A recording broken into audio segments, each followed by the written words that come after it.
तो साइंस का set number 2 का सॉल्यूशन कर रहे हैं, जो आज जो है क्लास में लगाया गया है। इसमें जो है सभी आंसर बिल्कुल आपको सही सही बताएंगे और कुछ जो है प्रश्नों का एक्सप्लेन भी करते चलेंगे, ठीक है, जिसमें कन्फ्यूजन होता है। तो चलिए इस प्रश्न नंबर 1 से चलना शुरू करते हैं। आइए प्रश्न नंबर पहला देखिएगा क्या है, ठीक है। कहता है कि चुंबकीय क्षेत्र चुंबक के ध्रुव में होते हैं। तो चुंबकीय क्षेत्र जो होता है ना, चुंबक के ध्रुव में सबसे ज़्यादा होता है, सबसे ज़्यादा। महत्तम का मतलब होता है सबसे ज़्यादा। प्रतिबिंब की ऊंचाई और वस्तु की ऊंचाई के अनुपात को हम आवर्धन कहते हैं। क्या करते हैं? आवर्धन कहते हैं, ठीक है। कहता है एल्कोहल का अपवर्तनांक कितना होता है? तो एल्कोहल का अपवर्तनांक 1.36 होता है, माने 3 और 6 यानी 1.36। और ये पहला जो है ना, पहला ऑप्शन है, ये है पानी का अपवर्तनांक यानी जल का अपवर्तनांक है। ये जल का है। हीरा का अपवर्तनांक आप लोग जानते हैं, डायमंड का होता है 1.42 है ना, 2.42, ठीक है, ये है हीरा का। और पानी का हो गया 1.33। और कांच का बोलेगा तो 1.5 होता है, कांच का बोलेगा तो 1.5 होता है। अगला प्रश्न चलते हैं। नेत्र लेंस में समायोजन की क्रिया जो होती है वह सिलियरी पेशियों के द्वारा होती है। इसी को हम कहीं कहीं ऑप्शन में देखिएगा तो पछमाभी या पछाभी पेशी लिखल रहेगा, तो उससे आपको हड़बड़ाना नहीं है। सिलियरी पेशियां जो है इंग्लिश में कहते हैं, ठीक है।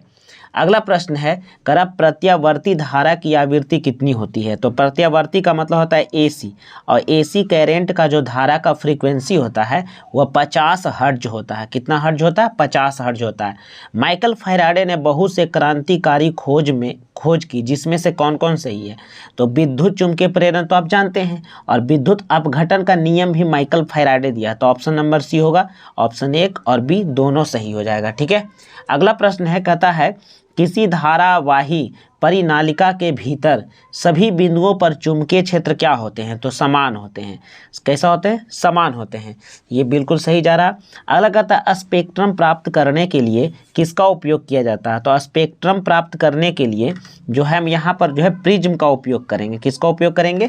प्रिज्म का उपयोग करेंगे, ठीक है। आइए तो प्रश्न नंबर अब 9 में आते हैं, ठीक है। प्रश्न नंबर 9 में आते हैं। प्रश्न नंबर 9 में देखिए थे, ठीक है, थोड़ा सा बड़ा कर दिए हैं। प्रश्न नंबर 9 में देखिए, कहता है रेटिना पर किसी वस्तु का उल्टा वास्तविक प्रतिबिंब किसके द्वारा बनता है? तो रेटिना पर यानी नेत्र में बन रहा है, रेटिना पर अगर प्रतिबिंब बन रहा है तो अभिनेत्र लेंस के द्वारा बनेगा। ऑप्शन नंबर आपका सी बिल्कुल सही हो जाएगा। अगला प्रश्न है, कांच प्रिज्म द्वारा उत्पन्न श्वेत प्रकाश के स्पेक्ट्रम में किस रंग के किरण का झुकाव अधिक होता है? तो झुकाव सबसे ज़्यादा बैगनी का होता है, ठीक है, याद रखना, सबसे ज़्यादा बैगनी का। देख लो इस तरह से, जैसे ये मान लो प्रिज्म है, ये मान लेते हैं क्या है? प्रिज्म है। तो इसे इसको जो थोड़ा सा बढ़िया से एक्सप्लेन कर देते हैं, क्योंकि ये क्वेश्चन बहुत बार आता है, ठीक है। जैसे आप मान लीजिए कि ये प्रिज्म है, ठीक है, तो ये प्रिज्म है, आप इस प्रकार से प्रिज्म को बना सकते हैं। तो ये प्रिज्म जो है, अब इससे जो है श्वेत प्रकाश ऐसे जाएगा, तो इस प्रकार से किरणें इससे निकलती है, ऐसे निकलती है। तो सोचिए अगर ये नहीं निकलती, सामने अगर ऐसे जाती, सामने चल जाती काल्पनिक रूप में, लेकिन ये निकली ऐसे करके। तो आप देखो इसका जो है और इसका दूरी देखो, कौन ज़्यादा दूरी है? नीचे बैगनी होता है और ऊपर लाल होता है। नीचे बैगनी होता है ना, और ऊपर क्या होता है? रेड होता है। तो यहाँ से देखो झुकाव सबसे ज़्यादा किसका है? सबसे ज़्यादा किसका है? तो बैगनी का। और सबसे कम झुकाव किसका है? तो लाल का। सबसे कम झुकाव किसका है? लाल का। तो इस प्रकार से याद रखिएगा, ठीक है। ये आपका जो है ना, ये देखिए आपका इस प्रकार से प्रिज्म से 7 रंग में निकलता है, ठीक है, ऐसे, ठीक। ये काल्पनिक हम डॉट डॉट किए हैं, ये डॉट डॉट है, ये काल्पनिक है, समझे। वैसे सरल रेखा में चलती है लेकिन कांच के अंदर नहीं, ठीक है। तो याद रखिएगा सबसे ज़्यादा झुकाव होता है बैगनी का और सबसे कम होता है किसका? तो लाल का, ठीक है। अगला प्रश्न है, कहता है लेंसों में मुख्य फोकस की संख्या कितनी होती है? तो लेंसों में मुख्य फोकस की संख्या 2 होती है। किसी लेंस में बाहर की ओर उभरे 2 गोलीय पृष्ठ हो तो इसे हम क्या कहेंगे? तो इसे हम कहेंगे कौन सी? तो इसको हम कहेंगे उत्तल लेंस। कौन लेंस कहेंगे? उत्तल लेंस कहेंगे। देखिए ऐसे रहेगा, है ना, दोनों तरफ देखिए, इधर भी उभार है, इधर भी उभार है, तो दोनों तरफ देखिए उभरा हुआ है, तो कौन लेंस हो गया? उत्तल लेंस हो गया। कौन लेंस हुआ? उत्तल लेंस हो गया। अगला प्रश्न कहता है रोगियों के नाक, कान, गले आदि के जांच के लिए डॉक्टर प्रयोग करते हैं तो अवतल दर्पण का प्रयोग करते हैं। कौन दर्पण? अवतल। कहता है प्रकाश के अपवर्तन के कितने नियम हैं? तो प्रकाश के अपवर्तन के कितने हैं? 2 नियम होते हैं।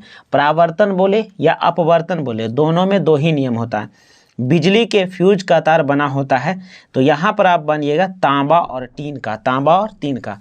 ऐसे आपको बता देते हैं फ्यूज का निर्माण जो होता है, इधर एक्सप्लेन कर रहे हैं, होता है सोल्डर से। किससे होता है? सोल्डर से। ठीक है, कभी आपको ऑप्शन में अगर ऐसा मिल जाए तो छोड़िएगा नहीं। ऐसे तांबा टीन आप मार सकते हैं लेकिन तांबा का उपयोग इसमें नहीं होता है। तो मुख्य रूप से क्या किसका उपयोग होता है? तो शीशा और टीन का होता है। शीशा प्लस क्या होता है? टीन होता है। शीशा प्लस टीन होता है। ठीक है, फ्यूज का में यही उपयोग होता है, नहीं तो आप देख लीजिएगा कहीं सर्च करके। लेकिन जो है आपको 10 में यही दिया है तो इसी को हम मारेंगे। ठीक है, अगला प्रश्न है, देखिए ध्यान से। जिन पदार्थों से विद्युत धारा आसानी से प्रवाहित नहीं होती है उसे हम विद्युत रोधी कहते हैं। उसको क्या कहेंगे? विद्युत रोधी कहेंगे। ठीक है, अब यहाँ पर देखो ध्यान से, ये क्वेश्चन में देखो क्या दिक्कत है। ठीक है, क्वेश्चन में देखो क्या दिक्कत है। 17 नंबर में क्वेश्चन को समझना बढ़िया से।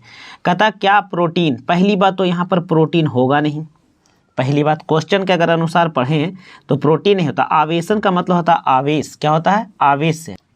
तो यहाँ पर देख लो ध्यान से, प्रश्न के अनुसार तो पहले यहाँ प्रोटीन नहीं होगा। ठीक है, अगर यहाँ पर प्रोटीन तुम देगा तो इसका आंसर नहीं होगा। ठीक है, प्रोटीन के जगह पर यहाँ पर ना, यहाँ पर होगा प्रोटॉन। कुछ होगा? प्रोटॉन। समझा? प्रोटीन यहाँ पर नहीं होगा। क्या प्रोटॉन आवेशन प्रक्रम में भाग लेता है? तो आंसर होगा हाँ हो जाएगा। क्या हो जाएगा? हाँ। अगर तुम यहाँ पर प्रोटीने रहने देगा तो होगा क्या? प्रोटीन आवेशन प्रोटीन में आवेशन का क्या अर्थ है? कुछ नहीं है। समझा? आवेशन का मतलब होता है आवेश को पैदा करना या उत्पन्न करना। तो उसमें क्या होगा? कुछ नहीं होगा। प्रोटॉन में आवेश होता है पॉजिटिव, तो यहाँ पर प्रोटीन की जगह पर प्रोटॉन होगा। ठीक है, अगर यहाँ पर प्रोटीने रहने देगा तो नहीं लिखेगा यहाँ पर। ठीक है, ऑप्शन क्या कर देगा? नहीं कर देगा। क्या करना है? नहीं करना है। अगर यहाँ पर प्रोटीन की जगह पर प्रोटॉन, तब हाँ होगा। ठीक है, क्योंकि प्रोटॉन में धन आवेश होता है, यह आवेशन प्रक्रम में भाग लेता है। अगला सवाल है, परिपथ में किन्हीं 2 बिंदुओं के बीच विभवांतर को मापा जाता है वोल्ट मीटर से। कौन मीटर से? तो वोल्ट मीटर से मापा जाता है। निम्नलिखित में किसका अर्थ होता है? किसका अर्थ जल होता था? हाइड्रो का जल होता है। हाइड्रो का अर्थ क्या होता है? तो जल होता है। अगला प्रश्न है, ताप बढ़ने पर चालक का प्रतिरोध क्या होता है? तो चालक का प्रतिरोध बढ़ेगा। टेम्परेचर बढ़ेगा तो रेसिस्टेंस भी उसका बढ़ जाएगा। ठीक है, अगला प्रश्न है कि प्रकाश क्या है? तो प्रकाश जो है ना, प्रकाश जो है आँखों को प्रभावित करने वाली ऊर्जा है। प्रकाश की अनुभूति हम अपने आँखों से ही करते हैं। ठीक है, तो आँखों को प्रभावित करने वाली एक क्या है? तो एक ऊर्जा है। ठीक है, एकदम पूरा समझे। एक क्वेश्चन ही गलत आपको बताएंगे, ध्यान से देखते रहिएगा। ठीक है, मंद प्रकाश में किसी शिथिलता से पुतली पूर्ण रूप से फैल जाती है तो ये होगा परितारिका। क्या होगा? परितारिका। पुतली जो है परितारिका के मदद से क्या होती है? फैल जाती है। कहता है स्थिर विद्युत में आवे। देखो स्थिर का मतलब होता है रुका हुआ। ठीक है, जैसे पेन को बालों पर रगड़ता है, समझा, या तो रेशम को कांच से रगड़िएगा। तो कहता है स्थिर विद्युत में आवेश होता है तो क्या होता है? विरामावस्था, मैंने रुका हुआ अवस्था में विरामावस्था के रूप में होता है। क्लियर है? अगला प्रश्न है, दूरदृष्टि वाली आंखों साफ साफ देख सकती है। तो दूरदृष्टि रहेगा ना, जे दोष रहेगा वही तुमको दिखेगा। तो ऑप्शन नंबर पहला होगा दूर की वस्तु को। किस वस्तु को? दूर की वस्तु को।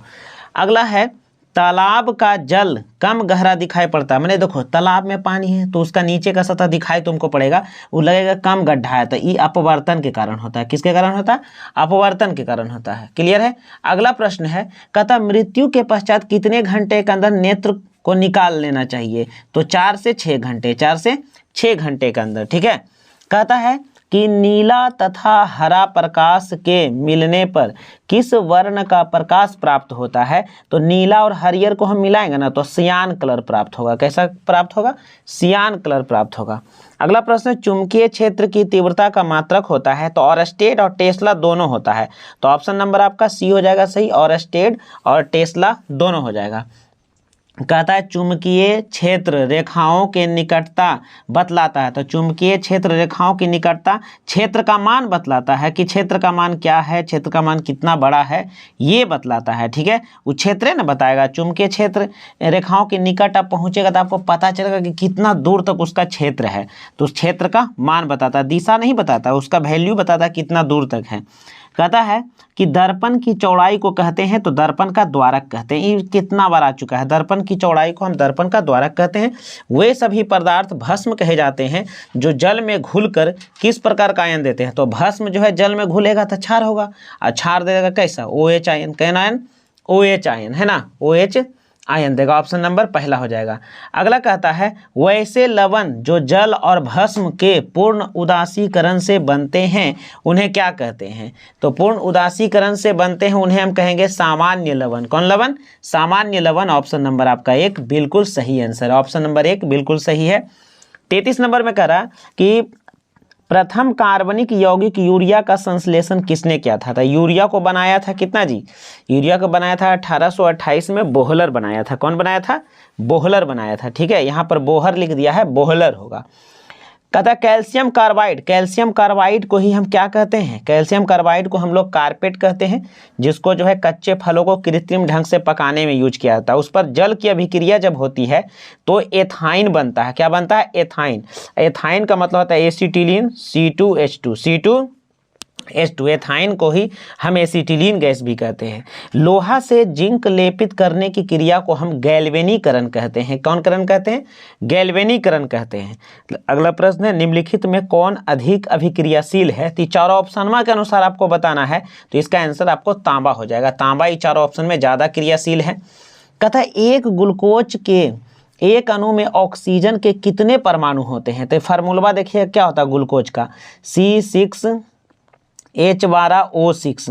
तो देखिए यहाँ पर क्या बोला था, ऑक्सीजन के, तो ऑक्सीजन के कई गो है बताइए। तो ऑक्सीजन के 6 गो होता है। ऑप्शन नंबर आपका बी बिल्कुल सही हो जाएगा, ऑक्सीजन के 6 परमाणु होगा। कहता है तत्वों के आवर्त सारणी के प्रारंभिक विकास में प्रमुख, देखिए तत्व के जब आवर्त सारणी का नाम यहाँ पर दे दिया ना, और सारणी में पहला योगदान किसका था, तो मेंडलीफ का था। किसका योगदान था, मेंडलीफ का। और दूसरा वैज्ञानिक थे सारणी में मोसले। कौन थे, मोसले, या कहीं कहीं पर मोजले भी लिख देता है। तो यहाँ पर देख लीजिए ध्यान से। अगला प्रश्न है समस्थानिक उसे हम कहेंगे ना जिसके गुणधर्म समान होंगे, ठीक है, और लेकिन परमाणु द्रव्यमान क्या होंगे ना, भिन्न। द्रव्यमान भिन्न और परमाणु संख्या समान होता है, तो द्रव्यमान होगा भिन्न। ऑप्शन नंबर आपका बी बिल्कुल सही आंसर हो जाएगा। अगला प्रश्न है लेड नाइट्रेट और पोटेशियम आयोडाइड के विलयन को मिलाने पर अवक्षेप बनता है, इस अवक्षेप के रंग कैसा होता है। तो इस अवक्षेप का रंग जो होता है उजला होता है। ऑप्शन नंबर एक होगा, उजला होता है। कैसा होता है, उजला होता है। चलिए आगे बढ़ते हैं। कहता है कि बाजार में बिकने वाली चिप्स, बाजार में जो चिप्स मिलता है, कुरकुरे ये सब मिलता है ना, तो वो सब चिप्स के थैली में ऑक्सीजन को निकालकर कौन सी गैस भरी जाती है। तो यहाँ पर होगा नाइट्रोजन गैस होती है। कौन सी गैस होती है, नाइट्रोजन गैस होती है। चाकू से हम काट सकते हैं, तो चाकू को हम लिथियम से काट सकते हैं, ऐसे सोडियम को भी काट सकते हैं। तो ऑप्शन में लिथियम है, तो लिथियम देंगे। सीने बार, सीना पर बार करिए, सीने बार किसका अयस्क है। तो सीने बार जो होता है हाइड्रागैरम पारा का अयस्क होता है। किसका अयस्क होता है, पारा का अयस्क होता है। आपको हम कल भी बताए थे पारा को हम पारद भी कहेंगे, पारद भी लिखा हुआ रहता कभी कभी। जस्ता का होगा जिंक ब्लेड, एल्युमिनियम का हो जाएगा क्या, बॉक्साइड, एल्युमिनियम का बॉक्साइड हो जाएगा। अगला प्रश्न है, कहता है रासायनिक अभिक्रिया के दौरान किस पदार्थ में ऑक्सीजन का ह्रास होता है। तो ऑक्सीजन का ह्रास हो जाएगा, तो ऑक्सीजन का ह्रास होगा तो क्या होगा, अपचयन। कौन चयन, अपचयन। ऑक्सीजन की कमी अपचयन कहलाती है। ह्रास का मतलब होता है कमी। एल्युमिनियम पर मोटी ऑक्साइड की परत बनने की क्रिया को एनोडीकरण कहते हैं। कौन करण कहते हैं, एनोडीकरण कहते हैं। कहता है निम्नांकित में कौन ऑक्सीकारक है। तो ऑक्सीकारक के नाम में कौन होगा, ऑक्सीकारक H2S है, H2S है। निम्नलिखित ऑक्सीकारक कौन है, तो H2S है। कौन है, H2S। कहता है कौन सा कार्बन यौगिक सबसे अधिक अभिक्रियाशील है। तो अभिक्रियाशील कौन होगा, C2H4। C2H4 क्यों होगा, क्योंकि C2H4 में जो है ना कार्बन के बीच में डबल बॉन्ड है, वो टूटेगा, तुरंत रिएक्शन करेगा, इसीलिए C2H4 हो जाएगा। कहता है किसी कोष में इलेक्ट्रॉन की अधिकतम संख्या क्या होती है। तो अधिकतम संख्या 2n² होती है, 2n² होती है। कहता है डाईमेथाइल ईथर, डाईमेथाइल ईथर जो है C2H6O का IUPAC नाम आपसे पूछा, ठीक है। तो यहीं से देखिए ध्यान से क्या लिखा हुआ है, मेथाइल। तो मेथाइल है ना, डाई मैंने होता है दो गो, अब एक तो एक को लिखल है। अब C2H6 कोई भी पढ़ेगा ना तो सबसे पहले इसको मार देगा, एथेन से मार देगा। अरे तो एथेन का C2H5 होता है। अब इसको देखो एक्सप्लेन थोड़ा सा कर देते हैं तो आपको समझ में आ जाएगा। इसका ऑप्शन नंबर 4 हो जाएगा मेथॉक्सी मेथेन, मेथॉक्सी मेथेन होगा। अभी कैसे होगा इसको देख लीजिए थोड़ा सा, ठीक है, गलत नहीं पढ़िएगा, गौर से देखिएगा। लिखल है हमारा C2H6 और वो है यहाँ दिल, ठीक है, दिल है यहाँ पर। अब यहाँ पर जानते हैं इसको एक्सप्लेन कर देंगे तो इसको ऐसे हम लोग लिख सकते हैं कि बीच में हम लोग क्या करेंगे, ऑक्सीजन को रख देंगे, ठीक है। इधर हो जाएगा आपका CH3, इधर भी आपका हो जाएगा CH3। अब यहाँ पर गौर से देखो, यहाँ पर जो है हमने क्या लिखा है, यहाँ पर हम क्या लिखे हैं देखो तो, कि यहाँ कार्बन देखो C और C कै गो हो गया, 2 गो हो गया, तो C हो गया 2, हाइड्रोजन 3 और 3 कै गो हो गया, 6 गो हो गया, और ऑक्सीजन है 1 गो। तो इसी चीज़ को ने लिखा, क्या लिखल है, डाई मेथाइल। देखो ये हो गए डाई मैंने हो गए 2 गो, डाई मैंने 2 गो, और मेथाइल का मतलब यही हो गया, मेथाइल इबला हो गया ई, है ना, ईथर हो गया O, ईथर हो गया O। तो इसी को हम बोलेंगे मेथॉक्सी मेथेन, मेथॉक्सी मेथेन कहेंगे। तो आपका ऑप्शन नंबर जो है 4 हो जाएगा, मेथॉक्सी मेथेन हो जाएगा। क्लियर है, चलें आगे। अगला प्रश्न है, मेंडल ने मटर में कितने गुणों पर कार्य किया था। तो ये 7 गुणों पर, कई गुणों पर, 7 गुणों पर। अगला प्रश्न है, कहता है ऑक्सिन, ऑक्सिन क्या है, तो ऑक्सिन एक पादप हार्मोन है। ऑक्सिन क्या है, तो एक पादप हार्मोन है। ऑक्सिन क्या है, तो एक पादप हार्मोन है, ठीक है। अगला कहता था कि श्वसन किस प्रकार की अभिक्रिया है। तो श्वसन जो है यहाँ पर आपको हम बताए थे कल कि उपचयन भी है और ऊष्माक्षेपी है, लेकिन आपको ऊष्माक्षेपी ही मारना है। क्या मारना है, ऊष्माक्षेपी ही मारना है, क्योंकि श्वसन के कारण ऊष्मा बहुत मात्रा में निकलता है, जिसमें श्वसन क्रिया के दौरान हम 20% ऊष्मा शरीर से बाहर निकालते हैं। कहता मेथेनोइक अम्ल किसको कहते हैं, फॉर्मिक अम्ल कहते हैं, HCOOH है ना, फॉर्मिक अम्ल को कहते हैं। धोबिया सोडा का रासायनिक सूत्र क्या होता है, Na2CO3 × 10H2O होता है। ऑप्शन बी है, एकदम पूरा लड़ा हुआ है। He माने हीलियम, परमाणु के बाह्यतम कक्षा में कितने इलेक्ट्रॉन होते हैं, तो 2 इलेक्ट्रॉन होते हैं। बेचारा दूसरे कक्षा उसका पहले कक्षा है उसका बाह्यतम कक्षा होता है, ठीक है। कहता है जल में घुलनशील भस्म को क्या कहते हैं, तो जल में घुलनशील भस्म को हम क्षार कहेंगे, ठीक है, बेस कहेंगे, ठीक है। अगला है ऑक्जेलिक अम्ल का प्राकृतिक स्रोत निम्नलिखित में कौन है। तो ऑक्जेलिक अम्ल होता है टमाटर में, किस में होता है, जो जंग और धब्बा को छुड़ाने के काम में आता है। ऑक्जेलिक अम्ल होता है टमाटर में। संतरा में क्या होता है, तो याद रखना संतरा होता है सस्ता, तो हो जाएगा संतरा में क्या होगा, संतरा में सस्ता तो साइट्रिक एसिड हो जाएगा, ठीक है। और सिरका में एसिटिक होगा, इमली में होगा टार्टेरिक होगा, ठीक है। अगला देखो ध्यान से क्या है कि निम्न में से किस धातु का गलनांक कम होता है, गलेगा कौन जी, जो मुलायम होगा। तो मुलायम के नाम कौन होता है, सोडियम। Na हो जाएगा ऑप्शन नंबर आपका बी, बिल्कुल सही आंसर है। चलिए अगला चलते हैं आगे। देखिएगा कहता है उपचयन और अपचयन अभिक्रिया को क्या कहते हैं। तो उपचयन अभिक्रिया एक के साथ हो तो उसको रेडॉक्स अभिक्रिया कहते हैं, ऑप्शन नंबर 1 होगा। कौन धातु है जिसका दहन चमकदार श्वेत ज्वाला के साथ उत्पन्न होता है। तो चमकता है जले पर कौन, मैग्नीशियम का फीता को जलाएंगे तो तेजी से चमकता है। क्रमानुकुंचन की गति कहाँ होती है, तो ये होती है आहार नली में। कौन नली में, और हृदय में पूछेगा तो संकुचन होता है, ठीक है। तो क्रमानुकुंचन होता आहार में। टैनिन मुख्यतः कहाँ पाया जाता है, तो वृक्षों के छाल में। टैनिन मुख्यतः कहाँ पाया जाता है, वृक्षों के छाल में। कहता है हृदय का पेस मेकर किसको कहते हैं, तो एसन नोड को कहते हैं, है ना, एसन नोड को हृदय का पेस मेकर कहते हैं। अगला कहता है कि एक सामान्य व्यक्ति में हृदय की धड़कन की जो गति होती है वह कितनी होती है, तो 70 के ऊपर होता है, यानी 70 से 80 हो जाएगा, 70 से 80 हो जाएगा, ठीक है। अगला प्रश्न है, देखिएगा ध्यान से, रुधिर चाप को नियंत्रित करता है कौन सा हार्मोन, ठीक है। तो एड्रीनल ग्रंथि के द्वारा किया जाता है, एड्रीनिल हार्मोन होता है। तो ग्रंथि के यहाँ नाम है एड्रीनल, कौन, एड्रीनल, समझे। इसको उड़ो और लड़ो हार्मोन उत्पन्न करने वाला ग्रंथि कहते हैं, ठीक है। कहता कौन सा पादप हार्मोन पत्तियों को मुरझाने की बात आएगा, तो FCC कौन होगा, FCC कम, कौन नाम, FCC कम। पत्तियों में गैसों का आदान प्रदान कहाँ से होता है, तो रंध्रों के द्वारा होता है, किसके, जो उस रंध्र को हम स्टोमाटा छिद्र कहते हैं। पीत रस कहाँ से स्रावित होता है, तो पीत रस जो होता है लीवर यानी यकृत से स्रावित होता है, किससे, यकृत से स्रावित होता है। अगला क्वेश्चन है कवक में पोषण की कौन सी विधियां पाई जाती है। तो कवक में पोषण की जो विधि पाई जाती है वो मृत जीवी है। कौन जीवी है? मृत जीवी है। कहता समजात अंगों का उदाहरण कौन है। तो कहता हमारा हाथ और कुत्ते का अग्रपाद, हमारा हाथ और कुत्ते का अग्रपाद। प्रतिवर्ती चाप कहाँ से होती है। तो मेरु रज्जु से, मेरु रज्जु से। सामान्य अनुशीथलन रक्तदाब होता, तो अनुशीथलन बोलेगा तो 80 mm और प्रकुंचन बोलेगा तो क्या होगा 120 mm। ठीक है। निम्न में कौन उभयलिंगी है। उभयलिंगी, उभयलिंगी कौन है। तो केचुआ है। पुष्पी पौधों में लैंगिक जनन फूलों के द्वारा होता है। पुष्पी पौधों में लैंगिक जनन किसके द्वारा होता है। फूलों के द्वारा होता है। निम्नलिखित में से कौन बौने पौधे को दर्शाता है। तो छोटी टीटी से हम बौने पौधों को दर्शाएंगे, छोटी टी दोनों रहेगा तो बौने पौधे को दर्शाएंगे। ठीक है। ये शुद्ध लंबा है, ये लंबा है, ये लंबा है, तो बौना कौन हो गया सी नंबर। मेरु रज्जु निकलता है, मेरु रज्जु जो है निकलता है कहाँ से। तो मेरु रज्जु निकलता है मेडुला से। किससे निकलता है। तो मेडुला से निकलता है। ठीक है। एक कोशिकीय शैवाल में जल का परिवहन होता है तो विसरण के द्वारा। किसके द्वारा। विसरण के द्वारा होता है। मस्तिष्क उत्तरदायी होता है सोचने के लिए, हृदय स्पंदन के लिए, शारीरिक संतुलन के लिए, यानी इनमें से सभी ऑप्शन नंबर डी बिल्कुल सही है। 80 का होगा ग्लूकोज में कार्बन के कितने अणु होते हैं। तो ग्लूकोज में लिख लो C6H12O6। तो बोलो कार्बन के कई गो अणु है। कई गो है 6 गो। तो ऑप्शन नंबर करेगा बनेंगे 6। ठीक है। यहाँ पर अणु नहीं, कार्बन के कितने यहाँ पर ना परमाणु होगा। ठीक है। क्या होगा। कार्बन के कितने परमाणु होते हैं। ठीक है।